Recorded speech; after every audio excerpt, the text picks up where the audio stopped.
Many great things have happened at the NBA All-Star Game over its long history. From amazing comebacks to events that had nothing to do with the game itself, sports have a lot to offer. At its core, the All-Star NBA Game is the best example of what NBA basketball is all about. Great individual skills, good sportsmanship, and high-level team play. Let's talk about some of the best parts of the All-Star Game. When the All-Star Game was held in Phoenix in 2009, the bridge between Shaquille O'Neal and Kobe Bryant had been broken for 4.5 years. During that time, whole lakes of water had flown under the broken bridge. Before being traded to the Phoenix Suns in 2008, the Shaq won his 4th ring in 2006 with the Miami Heat. Later that year, the Kobe one would bring home his own. So, when the Los Angeles Lakers' once powerful and often fight-prone duo got back together for the last time, great basketball was sure to follow. Bryant had the most points, 27, and steals 9 in the game, in just 11 minutes off the bench. Well, we all just want to come out and play. Just play, do what we do, and compete. I think that's what the fans really want to see. They want to see us get after it a little bit. O'Neal helped the West beat the East 146 to 119. He scored 17 points, grabbed 5 rebounds, and gave out 3 assists. For their work, the 2 former teammates were both named MVP. It felt like old times, O'Neal said, per ESPN. I miss those times. Still, for one night only, fans got to see a flashback of one of the best NBA teams ever. And it happened during O'Neal's last All-Star game.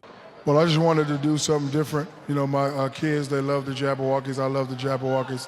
They asked me to come do something with them, so, you know, I just wanted to be a little different. We all know that Kobe Bryant likes to score, and in the 2011 NBA All-Star Game, he did just that. Since the game was at the Staples Center, Kobe definitely had the home court advantage. He started off by scoring 37 points, getting 14 rebounds, making 3 steals, and passing the ball 3 times. The rest of the West must have been inspired by Kobe's strong game because they went on to play great in their 148 to 143 win over the East. Kobe grabbed 10 offensive rebounds, which was a record for the event. His work on the glass showed how hard he worked during that game. People often say that Kobe is an almost pathological competitor, just like Michael Jordan. Even though it was just a practice game, he still showed that he's a fierce competitor, and he was named MVP for his efforts. The show Kobe put on in 2011 was one of the highest scoring All-Star performances ever. We saw some spectacular display of basketball, but there can only be one MVP, Kobe Bryant,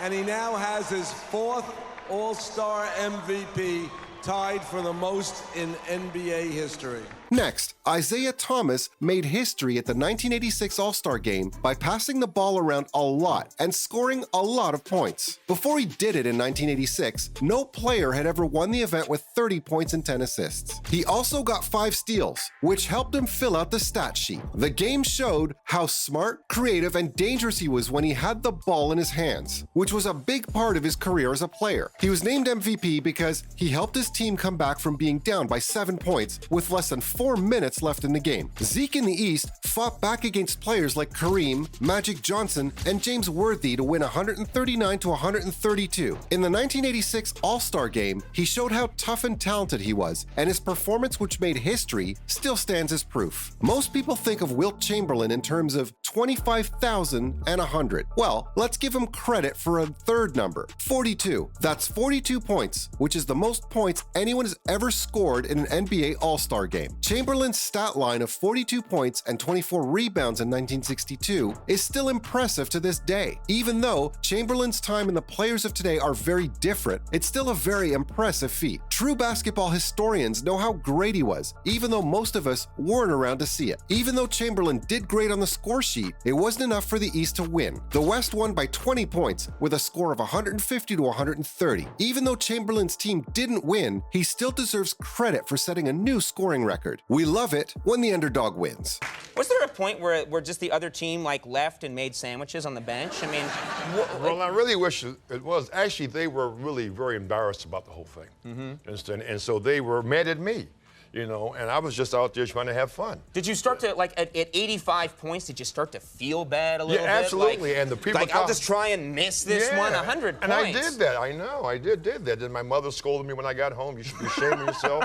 You know, it was not an easy night. Allen Iverson was always the underdog during his career. Even though he was short, he made up for it with his speed, talent, and natural toughness. When you think back on Iverson's career, his play in the 2001 All-Star Game should show show how he had all of the above qualities. Even though the East was down by 21 points in the fourth quarter, Iverson led a miraculous comeback that gave the East a 111-110 win. Iverson scored 15 points in the last 9 minutes of the fourth quarter, giving him 25 for the game. Thanks to his timely points and clutch baskets from Stephon Marbury, the East won in what will go down in All-Star Game history as one of the greatest comebacks ever. Michael Jordan's last All-Star Game was in 2003, but that wasn't the only interesting thing about that game. We saw Yao Ming start in his first All-Star Game. He was the first rookie to do so since Grant Hill. We also watched a very close race. During the only All-Star Game with 2 overtimes, Kevin Garnett scored 37 points and was named the game's MVP.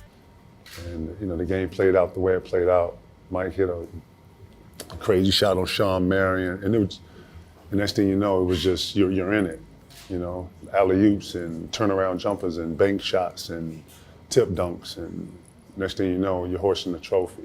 Even though it was MJ's last race, he didn't do too badly. Mike ended up with 20 points, and in the last few seconds of the first overtime, he made a key shot that helped win the game. Even though Allen Iverson added 35 points and Tracy McGrady added 29, the West won with a score of 155-145. Even though Jordan's team didn't win, he still did his best at the end of his last All-Star game. Michael Jordan had a great time at the 1988 All-Star game. He not only had one of the best dunk contest performances of all time, but he also had one of the best All-Star Game performances of all time. Mike scored 40 points, grabbed 8 rebounds, and was a defensive force with 4 blocks and 4 steals. Michael helped the East beat the West 138-133, but he wasn't the only one who put on a show. Dominique Wilkins won the game with a convincing 29 points, and all of the West starters who played against him scored at least 10 points. With his 10 points, Kareem Abdul-Jabbar became the player with the most points in the history of the All-Star Game. Even though everyone else did a great job, Mike's weekend was made complete when he was named MVP at the end of the game. At the end of the day, it's just a game, no matter how many points are scored or how exciting individual performances are. But there are times in sports that are bigger than the game itself. The 1992 NBA All-Star Game may have been the best example of this in the NBA. Many people didn't think Magic would play in the event after he said he had HIV and then retired. Even though there was a lot of worry, Magic did play, and he gave a great show. In a 153-113 blowout of the Eastern Conference, Magic was the game's most valuable player. He had 25 points, 9 assists, and 5 boards. It was a reminder that there are times in our lives that are bigger than any one of us. Magic's warmth and love for the game were 2 of his best traits for many years, and it was inspiring to see how other players literally hug him for everything he'd done. It wasn't the best game, but it was without a doubt the best moment in the history of the event. In one game, it wasn't just about the score. It was meant to show one of the all-time greats that everyone was on his side when he was facing